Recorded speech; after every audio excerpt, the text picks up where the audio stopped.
In this video, I'm going to show you how I created this minimal seascape painting from start to finish using oil paints and, of course, a palette knife. So I start by mixing some colours. I'm going to be using titanium white, cadmium red, burnt sienna and ultramarine blue. I'm using my tiny little palette knife, and I'm being very meticulous now because I don't just want to mix ultramarine blue and burnt sienna. I want a little bit of that purple kind of twinge, if that's even a word. I don't want it just to be sort of, I mean, you can get a great black and make your great values by adding white to this mix. But I just want a bit of variation. You're able to adjust things as you see fit, especially when you're making a dark color. So I've just added a little bit of white there to see exactly where I'm at, and it needed a bit more red. So I'm quite meticulous with this part. The reference photo is from an original painting. I'll put it right here for you to see. An original painting here that I made last year, and it's actually a request from my super awesome, wonderful patron that had requested me to kind of recreate this. So that's what I'm doing right now. So happy to do this.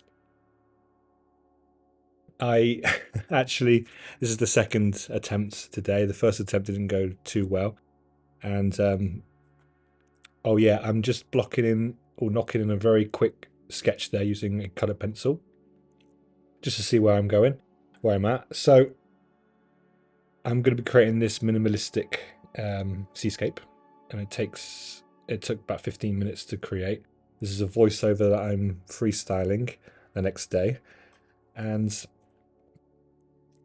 yeah, so I'm going to be looking at values and creating this with brush and palette knife. And I mean, the paper itself, it's oil painting paper from Canson. It's 4.5, no, not 4.5, 6.5 by 6.5 inches. And I'm using water mixable oil paints, not watercolor. And the I'm using flat brush here. I'm just knocking in the sky. I want this to be very minimal, and it's an almost white sky there.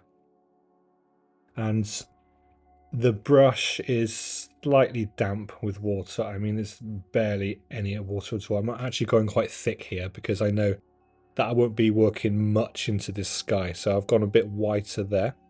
That's actually almost white. I think that could be pure titanium white along the horizon line. And yeah, I'm blending a little bit as well, which you'll see, just to create a softness, I guess. And that's a flat brush that I'm using right there. And yeah, this will be a really minimal painting, study of values, about five values in total in this painting. And yeah, it's always good to start mixing. I use, as you saw, I used a very small palette knife just to get that dark, about 50-50 ultramarine blue and burnt sienna. And as I said, you can tweak it. You can add some sort of cadmium red like I did. You can see it's slightly on the purple side right now. So I'm jumping straight into that mix, taking the darker part and going to identify like a mid value, and it's got that really nice purpley kind of look to it now, which I really like. It's just more has a better sort of. I just prefer it more than black and white. I like black and white, but when it comes to painting, you can make it your own. It doesn't have to just be black and white. And there's obviously no black on the palette, but I just wanted to just add it for some interest. I like cool paintings, and yeah. So again, I'm using quite a healthy lot of paints just to identify the horizon line, the distant sea. It does help using quite a bit of paints just to sort of blends slightly in between these two values here. So I want on the right to be a bit kind of lighter. I won't be doing too much work. You're going to see me do some small details in the sea, but that's pretty much it. So I'll do a bit of blending as well, but left side is dark, right side is light. And on the right side, I want to sort of blend that distant sea into the sky a little bit. So we're going for minimalism here, but it's such an amazing effect when you combine both paintbrush and palette knife and finger there for blending. You can create a painting in 15 minutes, and yeah, you're going to see that now. So I tried to do a bit of blending with the brush there, didn't quite work out. So instead I'm just going to get that almost white and just sort of smear it along slightly with a bit of pressure. And add just a little bit more titanium white there, just to sort of almost hide that line in the distance there on the right hand side, because I want that to be faded. I want a sort of misty scene here. That's what the reference photo was showing as well. I think the reference photo I used oil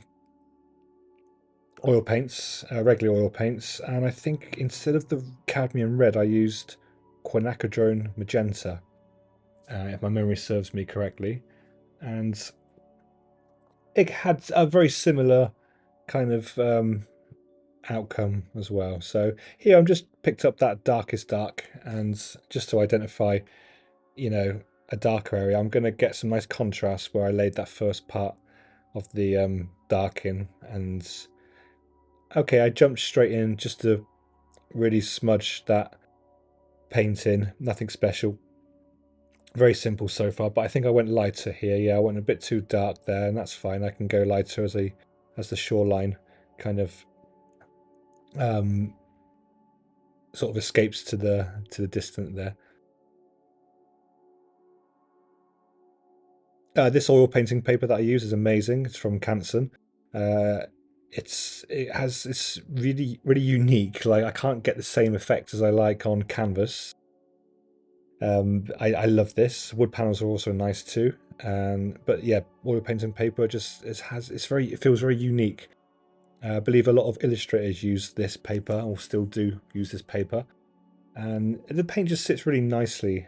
It's just got the right amount of tooth, and it just sits really nicely for me and my technique. So look at this, check this out. I've got my medium-sized palette knife and a lot of white paint, and I'm just pushing down, and I want that smooth, crisp edge that breaks up the dark part of the shadow on the sand all the way along the shoreline there. And you need a lot of paint for that. But it's so much fun. Actually, if you're painting something this size, you know, your paints will last for a long time, so you don't have to make crazy, huge, giant oil paintings. And then just got the same brush there. I have rinsed it and dried it very well. And I'm just blending a little bit in the distant there in the backgrounds, in the foreground, just to sort of blend shoreline with the sea, just because it's oil paints and a bit of blending is a lot of fun, as creating texture is too, like I'm doing here. I'm just pulling up the splashy kind of waves, the crashing waves. And you can, I mean, you can go as far as you want when you're creating this. It's so much fun. Like, I could have stopped, I think, 12 minutes in the painting, but I got a little bit carried away with a little bit of detail underneath where you're seeing now. I wanted to put this shadow underneath the wave. You'll see it later. But I just cutting through just to indicate some highlights in the waves in the distant there in the background, and just a little bit of blending here and there, not too much. Amazing how much control you can have. You can pick and blend things out. This is why I love these small paintings so much, because you can get so much done in one sitting, and this painting's like, it's ready for me. Here again, the brush is clean. I'm wiping as well. As you see the brush kind of disappear off the screen, I'm just softening some areas, blending, as you saw, the crashing wave a little bit there. Just to break off some here, cut through that dark paint. We got amazing contrast there, and again on the edge of the palette knife just to indicate some brighter highlights. And blending brush here just to push down and blend that white into the sea, and just to push that back a little bit because I want the focal point to be this white, in the white wave crashing right next to the dark wet sands. And again, I just wanted to highlight some darker area, not all of it, just some in the foreground.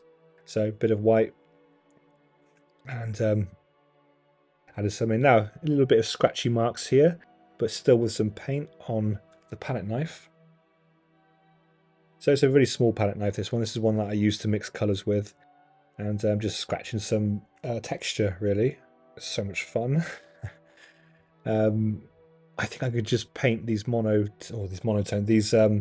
tonal paintings forever and just never get bored. Like, I absolutely love it. It's great practice as well, and it's just so much fun. And it doesn't have to be just black and white and grey, which is fine still, but you can add and adjust the colour, and you do that by checking your colour first. When you mix your darkest colour first, and just add a little bit of white to see where you are in that colour, if it's too blue, too red, not enough red, not enough blue, and adjust it however you want. It's so simple. You keep things simple. Now I'm just cutting into that dark part. I picked up that dark area, and this is where I took a bit more time. I wanted that dark next to the white, just for a bit of contrast there. And I spent about a minute or two, just sort of trying to get that right. So I just, again, indicating some highlights in where the light is on the right hand side with the edge of the palette knife. And yeah, just indicating some splashes, really. A lot of paints. It's so much fun. I'm stressing again how much fun it is. I mean, the power and control that you have. It's your picture and your colors, and it's your pressure with the palette knife. It's how you want to create a painting. The only thing I would say is keep it under 20 minutes, half an hour, okay. But anything more than that on this size just gets overworked, and I think the fun goes. As I said, this is the second attempt. My first attempt wasn't going so well. I just found exactly what I want to do in the second part there. So just there, I just added a little bit of grey into the sky there, and just softening the edges. It's really important to soften, to have hard edges and soft edges with the painting. It does make for an interesting painting. As you can see, there are soft and hard edges in this painting. I also really like that rustic look. You can see a blended area right there to the right of my brush now. It kind of, because I blended it out slightly with a little bit of water, not too much, and it really does make create depth in the painting. I'm just sort of, again, softening some areas, so the impasto thick areas kind of pop out at you. And again, here is where it took a little bit longer. I wanted a dark area just underneath the white. I think I went too dark there, which I think I will probably try and blend out in a second. But yeah, all fairness, I could have made this painting in 12 minutes or so, but here I just took a little bit of extra time here, just to, yeah, here it is. I'm just going to soften it up slightly, because I want the darkest part to be here on the left hand side underneath the crashing wave here. So you get different sort of effects when you use blending brush, your finger, and an old filbert brush. It's always good just to practice and see what you can do with each one, depending on which effects that you want to go for.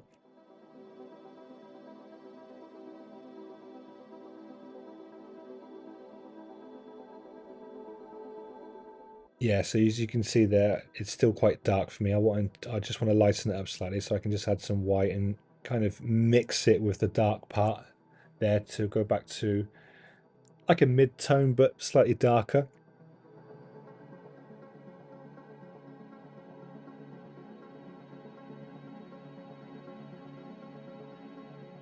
So I picked out my blended brush in the end, just picked out a bit of white there just to sort of smudge it into the sea there.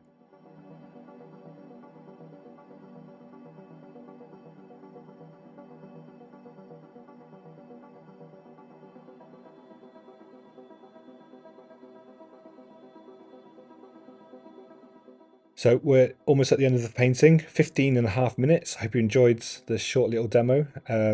Make sure you're subscribed to my channel and you've hit the notification bell to be notified for when I upload my next video. And yeah, leave me a comment. It does go a long way. And thank you so much for watching. Have a great day and happy painting. See you next time.